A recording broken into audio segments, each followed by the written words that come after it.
एक छोटे से गांव में तीन भाई बहन रहते थे। सिया, रानी और अर्जुन। उनका घर बहुत बड़ा नहीं था, लेकिन उसमें प्यार बहुत था। उनके माता पिता खेतों में काम करते थे और बच्चों को हमेशा एक बात सिखाते थे: जो परिवार साथ रहता है वही सबसे मजबूत होता है। सिया सबसे बड़ी थी। वो घर के कामों में माँ की मदद करती। रानी पूरे दिन हंसती और नई नई बातें करती। अर्जुन तीनों में छोटा था, लेकिन दिल का बहुत बहादुर था। हर शाम तीनों घर के पीछे वाले बड़े पेड़ के नीचे बैठते और अपने सपने बताते। एक दिन रानी बोली, मैं बड़ी होकर पूरे गांव में खुशियां बांटूंगी। सिया मुस्कुराई, और मैं एक ऐसा घर बनाऊंगी जहां कोई अकेला न रहे। अर्जुन बोला, मैं तुम दोनों की हमेशा रक्षा करूंगा। तीनों हंसने लगे। एक दिन गांव में बहुत तेज आंधी आई। बारिश कई दिनों तक चलती रही। खेत खराब हो गए। गांव वालों के पास खाने की कमी होने लगी। एक शाम पिता ने कहा, हमें कुछ दिनों के लिए शहर काम करने जाना होगा। माँ पिता चले गए और तीनों बच्चों को घर संभालना पड़ा। सिया बोली, डरना नहीं, हम साथ हैं। अगले दिन तीनों जंगल के किनारे सूखी लकड़ियां लेने गए। जंगल में उन्हें एक पुराना रास्ता मिला, जो उन्होंने पहले कभी नहीं देखा था। रानी बोली, चलो देखते हैं। सिया ने मना किया, लेकिन अर्जुन बोला, हम साथ रहेंगे तो कुछ नहीं होगा। तीनों धीरे धीरे आगे बढ़े।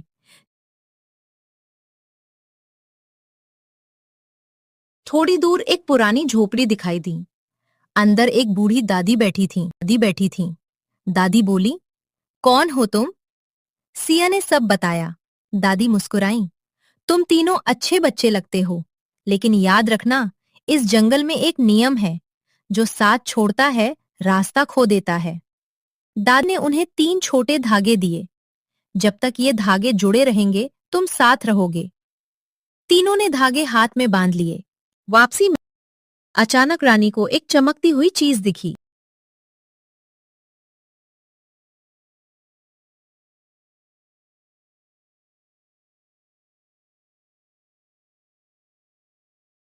सिया और अर्जुन पीछे दौड़े, लेकिन रानी रास्ता भूल गई। सिया रोने लगी। अब क्या करें? अर्जुन ने हाथ का धागा देखा। धागा हल्का चमक रहा था। वो बोला, दादी ने कहा था साथ रहो। दोनों धागे के सहारे आगे बढ़े। थोड़ी देर बाद उन्हें रानी मिली। रानी डर गई थी। उसने कहा, मुझे लगा मैं अकेली रह जाऊंगी। अर्जुन बोला, हम तुम्हें कभी अकेला नहीं छोड़ेंगे। दिन बीतते गए। तीनों ने मिलकर घर संभाला। सिया खाना बनाती। रानी गांव के बच्चों को कहानी सुनाती। अर्जुन लकड़ी और पानी लाता।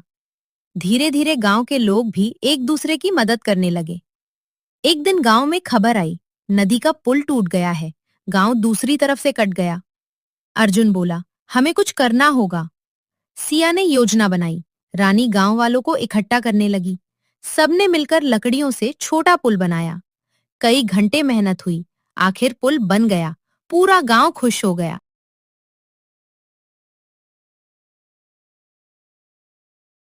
कुछ दिन बाद माता पिता लौट आए। उन्होंने देखा घर संभला हुआ था।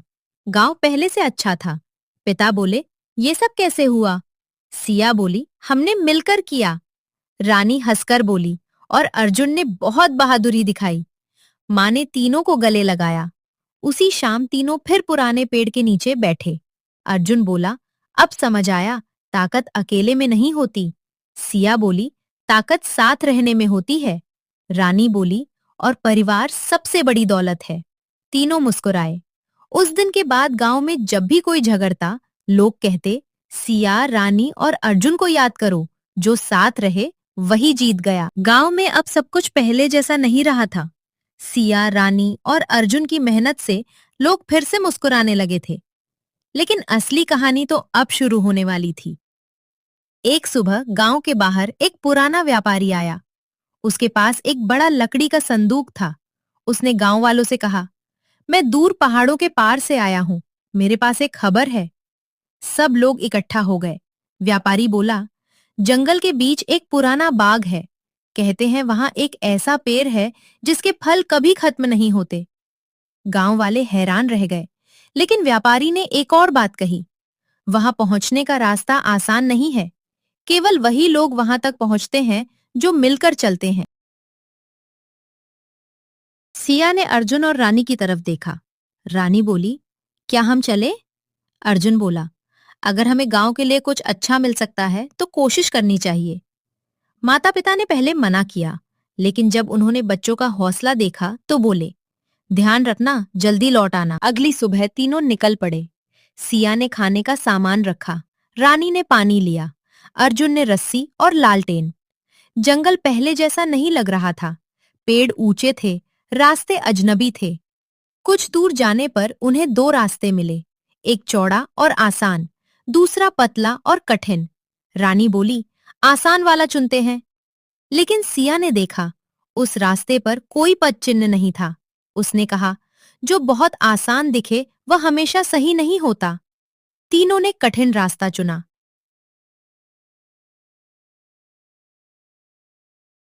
चलते चलते शाम हो गई। उन्होंने एक पुराने कुएं के पास आराम किया। अचानक उन्हें किसी के रोने की आवाज सुनाई दी। वे आगे गए। एक छोटा लड़का रास्ता भूल गया था। उसका नाम मोहन था। वो अपने परिवार से बिछड़ गया था। रानी ने उसे खाना दिया। अर्जुन बोला, तुम हमारे साथ चलो। मोहन भी उनके साथ हो गया। रात में सबने आग जलाई। सिया ने कहा, हर कोई अपना सबसे बड़ा डर बताए। मोहन बोला, मुझे अकेले होने से डर लगता है। रानी बोली, मुझे लोगों को खोने से डर लगता है। अर्जुन बोला, मुझे डर लगता है कि कहीं मैं अपने परिवार की मदद ना कर पाऊं। सिया कुछ देर चुप रही, फिर बोली, मुझे डर है कि एक दिन हम बड़े होकर अलग ना हो जाएं। कुछ देर सब शांत रहे। फिर अर्जुन बोला, हम जहां भी रहें परिवार रहेंगे। अगले दिन उन्हें एक नदी मिली। पानी बहुत तेज था, पुल टूटा हुआ था। रानी डर गई, लेकिन अर्जुन ने पेड़ों से रस्सी बांधी, सिया ने रास्ता बनाया, मोहन ने पत्थर जमा किए। मिलकर सब पार हो गए। उधर पहुंचकर मोहन बोला, अगर मैं अकेला होता तो कभी नहीं कर पाता।